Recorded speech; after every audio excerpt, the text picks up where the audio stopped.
अस्सलाम वालेकुम दोस्तों, आप सबका राव बॉयज पॉडकास्ट में बहुत बहुत खुश आमदीद।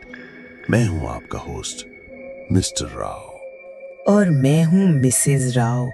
आज हम लाए हैं आपके लिए एक ऐसी कहानी जो आपके रगों में खून जमा देगी। ये है लाहौर की एक पुरानी हवेली की सच्ची कहानी। जी हाँ, ये वाकया है 1980 की दशक का, जब अनारकली बाजार के करीब एक 200 साल पुरानी हवेली में कुछ अजीब वाकयात होने शुरू हुए थे। इस हवेली का नाम था शीश महल, क्योंकि इसकी दीवारें शीशा और कीमती पत्थर से बनी थीं। इस हवेली में रहता था मलिक रशीद का खानदान। मलिक साहब एक अमीर व्यापारी थे और उनकी बीवी बेगम सुल्ताना और उनके 3 बच्चे अहमद, फातिमा और छोटी आयशा। सब कुछ ठीक था जब तक एक रात कुछ ऐसा नहीं हुआ जो उनकी जिंदगी हमेशा के लिए बदल दिया। बात यह है कि इस हवेली में पहले एक नवाब रहता था, नवाब मीर हसन। ब्रिटिश दौर में उनके साथ बहुत जुल्म हुआ था। कहते हैं कि वो इस हवेली में ही मर गए थे, लेकिन उनकी रूह कभी चैन से नहीं गई। 15 नवंबर 1983 की रात थी। मलिक रशीद अपने कमरे में सो रहे थे जब उन्हें अचानक एक अजीब सी आवाज सुनाई दी, जैसे कोई शीशे पर उंगलियां रगड़ रहा हो। कर्र कर्र कर्र। पहले तो उन्होंने सोचा कि शायद कोई चोर है, लेकिन जब वो उठकर देखने गए तो क्या देखा कि सारे शीशे अपने आप हिल रहे थे। और सबसे अजीब बात ये थी कि कोई हवा नहीं चल रही थी। एक दिन बेगम सुल्ताना ने अपनी सहेली नसरीन से ये बात कही। नसरीन ने कहा, सुल्ताना बीबी, मुझे लगा था कि तुम्हें पता होगा, ये हवेली में कुछ तो है। मोहल्ले वाले कहते हैं कि रात को यहाँ से एक सयाह परछा दिखता है। लेकिन असली मुसीबत तो अभी शुरू हुई थी।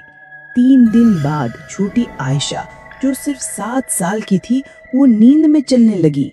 हर रात 3 बजे वो अपने कमरे से उठती और सीधा हवेली के पुराने हिस्से में चली जाती। मलिक साहब और बेगम सुल्ताना बहुत परेशान हो गए। उन्होंने आयशा को रोकने की कोशिश की, लेकिन वो बिल्कुल बेहोश जैसी लगती थी। और जो सबसे डरावनी बात थी, वो कहती थी, नवाब साहब मुझे बुला रहे हैं। वो कहते हैं उन्हें मदद चाहिए। फिर एक रात अहमद, जो 16 साल का था, वो अपने दोस्त तारिक के साथ हवेली की छत पर गया था।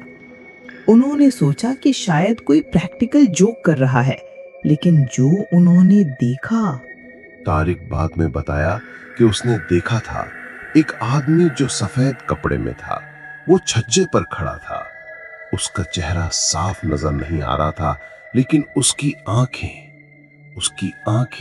बिल्कुल लाल थीं, जैसे आग हो। इसके बाद तो हर रात हवेली में अजीब चीजें होने लगी।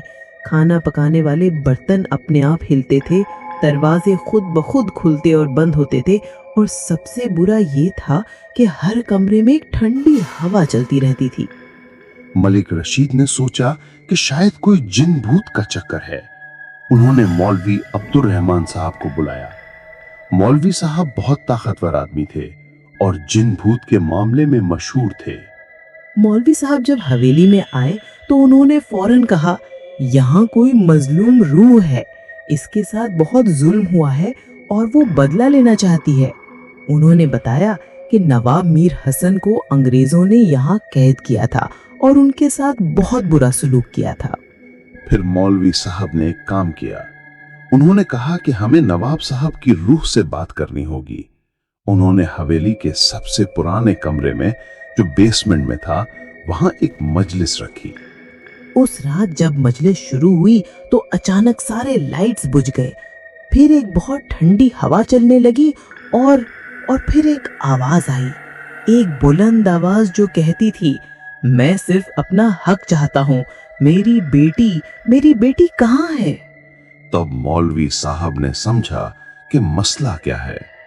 पता चला कि नवाब मीर हसन की एक 7 साल की बेटी थी जैनब। जब अंग्रेजों ने उन्हें कैद किया था, तब ज़ैनब को कहीं और भेज दिया था सेफ्टी के लिए, लेकिन नवाब साहब को कभी पता नहीं चला कि उसकी बेटी कहाँ गई। और यहाँ ट्विस्ट ये है कि छोटी आयशा, उसका चेहरा बिल्कुल वैसे ही था जैसे ज़ैनब का होता होगा, इसलिए नवाब साहब की रूह उसे अपनी बेटी समझ रही थी। मौलवी साहब ने नवाब साहब की रूह से कहा, नवाब साहब, ये आपकी बेटी नहीं है। आपकी बेटी ज़ैनब का इंतकाल बहुत साल पहले हो चुका है। वो जन्नत में आराम कर रही है। आप भी चैन से जाइए। लेकिन नवाब साहब की रूह मान नहीं रही थी। फिर मौलवी साहब ने एक और तरीका सोचा। उन्होंने कहा कि हमें नवाब साहब की कब्र ढूंढनी होगी और उनका ठीक से कफन दफन करना होगा। हवेली की खुदाई के बाद बेसमेंट में एक पुरानी कब्र मिली। वहां से नवाब मीर हसन की हड्डियां मिली और उनके साथ एक छोटी सी तावीज भी मिली जिसमें ज़ैनब की तस्वीर थी। फिर मौलवी साहब ने प्रॉपर इस्लामिक तरीका से नवाब साहब का कफन दफन किया और उस रात के बाद से हवेली में कभी कोई अजीब बात नहीं हुई। मलिक रशीद का खानदान फिर से चैन से रहने लगा। छोटी आयशा की स्लीप वॉकिंग भी बंद हो गई और हवेली में वो पुरानी खुशी वापस आ गई। आज भी वो हवेली अनारकली में मौजूद है। लोग कहते हैं कि अगर आप रात को वहां से गुजरें तो कभी-कभी एक नर्म सी दुआ की आवाज सुनाई देती है, जैसे कोई अल्लाह का शुक्र अदा कर रहा हो। दोस्तों, ये थी शीश महल की सच्ची कहानी।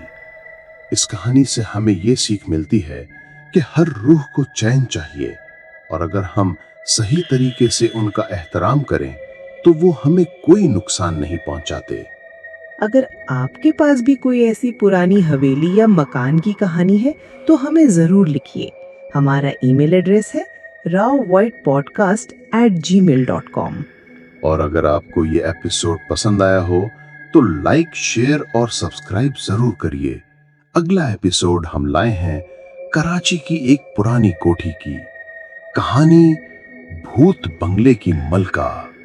तब तक के लिए अल्लाह हाफिज और ख्याल रखिए अपना। अल्लाह हाफिज दोस्तों।